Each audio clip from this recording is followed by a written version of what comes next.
देश के home minister तड़ीपार रहे हैं। तड़ीपार का अर्थ ये होता है कि वो समाज में रहने के लिए अनुकूल नहीं पाए गए थे। देश के प्रधानमंत्री जी को अमेरिका ने कहा कि आप हमारे देश में आने के योग्य नहीं हो, आपका चरित्र ऐसा नहीं है कि आप अमेरिका के धरती पर कदम रखो। इसके बारे में संबित पात्रा जी क्या कहना चाहेंगे? हाँ, लीगल लैंग्वेज में उनको समझा देता हूं कि जब तक दोष साबित नहीं हो जाते हैं तब तक कोई आरोपी नहीं होता है। आपने तो बड़ी बड़ी बातें की थी, 2G, 3G, CWG, कोल स्कैम। पिछले 8 साल में एक भी स्कैम साबित हुआ क्या? हाँ, ये साबित हुआ कि जिन लोगों ने उस स्कैम के लिए जो लीक की थी उनको पद्म भूषण पद्म विभूषण मिल गया और वो आज माफी मांगते हुए घूम रहे विनोद राय जैसे लोग। तो ये सोच समझ के बोले, सार्वजनिक जीवन में आरोप लगा के भागने की प्रवृत्ति ना ले और जवाब दें कि तड़ीपार का आदेश सुनाया गया था होम मिनिस्टर को, देश के प्रधानमंत्री को। ऐसा मुझे नहीं लगता कोई दुनिया का कोई ऐसा देश होगा जिसके प्रधान को किसी विदेशी धरती वाले ने वीजा डिनाई कर दिया था। पर हमारे प्रधानमंत्री जब गुजरात के मुख्यमंत्री थे तो अमेरिका ने उनको वीजा तक नहीं दिया था। ये दोनों आरोप न्यायालय में साबित हुए। ये कोई मैं आरोप नहीं लगा रहा हूं। तो इसलिए बिना सोचे समझे इस तरह के कुतर्की बयान ना दें। हाँ, ये जरूर है कि हिमाचल से भारतीय जनता पार्टी का सफाया हो रहा है। जिस तरह से हिमाचल के लोगों ने ओल्ड पेंशन स्कीम के लिए अपना मन बना लिया है कि कांग्रेस ओपीएस लाएगी, इसलिए वो कांग्रेस को वोट देने का मन बना चुके हैं। जिस तरह से पिछले 5 साल में हिमाचल में एक ही काम हुआ है, डबल इंजन का भ्रष्टाचार। दिल्ली में भी भ्रष्टाचार और शिमला से भी भ्रष्टाचार। उसको साफ करने के लिए हिमाचल के लोगों ने मन बना लिया है। इसलिए ये इनकी पीड़ा है और वो अपनी पीड़ा इस तरह के वक्तव्यों से जाहिर करते हैं। देखिए, 75,000 को रोजगार देने की बात नहीं है, रोजगार की भर्ती चालू की गई है, पहली बात तो। दूसरी बात, पिछले 8 साल में 16 करोड़ नौकरियां देनी थी। मोदी जी का वादा था 2 करोड़ प्रति वर्ष, तो 8 साल में 16 करोड़, तो 8 साल में 75,000 मीन्स मोदी जी जो कहते हैं उसका 0.04% पूरा करते हैं।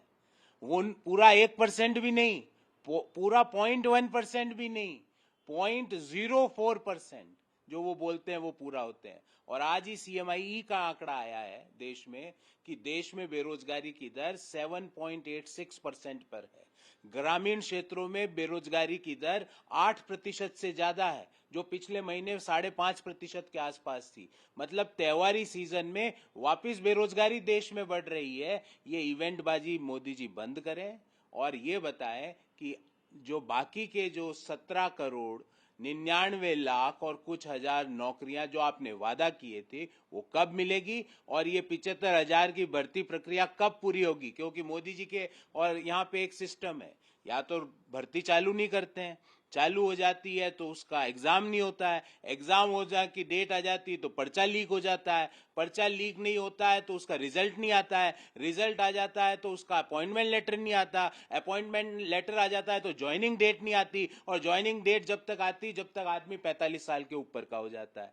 तो ये मोदी जी के विकास का मॉडल है जो उन्होंने शिवराज सिंह चौहान से सीखा है, क्योंकि ये इनका रोजगार का एक ही मॉडल है जिसको मैं कहता हूं व्यापम मॉडल ऑफ एम्प्लॉयमेंट, जो मोदी जी ने शिवराज जी से सीखा है वो देश में लागू करना चाहते हैं। मैं पूछ रहा हूं, जो कहा उसका 0.04% ही क्यों हुआ? मैं पूछ रहा हूं कि आज भी जो CMIE का 19 अक्टूबर का आंकड़ा आया है, अक्टूबर महीने का, उसमें ग्रामीण बेरोजगारी दर जो पिछले महीने 5.5% थी आज 8% से ज्यादा क्यों हुई, और टोटल ओवरऑल अनएम्प्लॉयमेंट रेट 7.86% पर है। तो जुमलेबाजी से बाहर निकले और यथार्थ को स्वीकार करके ऐसी योजनाओं को बनाए जिससे लोगों को रोजगार मिले। ये सिंबॉलिक और टोकनिज्म बंद करें। देखिए, बहुत दुखद घटना है, मैं इसमें कोई लिपापोती नहीं करना चाहता। मैं इसमें एक दुखद घटना है, इससे मैं मेरे जैसा और हिंदुस्तान का हर सेंसिटिव आदमी का कलेजा हिल गया होगा, दिल हिल गया होगा। पर झारखंड की सरकार आरोपियों के साथ नहीं खड़ी है, आरोपियों को माल्यार्पण करके स्वागत नहीं कर रही है। जैसे ही पता लगा आरोपी जेल के अंदर है, झारखंड की सरकार आरोपियों का महिमा मंडन नहीं कर रही। जो लोगों ने दुष्कर्म किया वो आज जेल के अंदर है और तुरंत कार्रवाई हुई है। ये अंतर है। हाँ, जहां तक घटना का प्रश्न है, is a very sad incident. I am shocked by this incident. ये बहुत दुख की बात है, क्योंकि जहां से मैं आता हूं, जमशेदपुर से, वो चाईबासा से बिल्कुल नजदीक है और वो एक शांति प्रिय जगह है। वहां पे इस तरह की घटनाएं पहले मैंने नहीं सुनी। तो ये दुख की बात है, ये दुखद घटना है। पर सरकार ने जिस तरह से तीव्र कार्रवाई करी, और सरकार आज आरोपियों को बचाने में नहीं लगी हुई है, आरोपियों को जेल में डालने में लगी हुई है। ये अंतर है भारतीय जनता पार्टी का मॉडल ऑफ गवर्नेंस और कांग्रेस पार्टी के मॉडल ऑफ गवर्नेंस।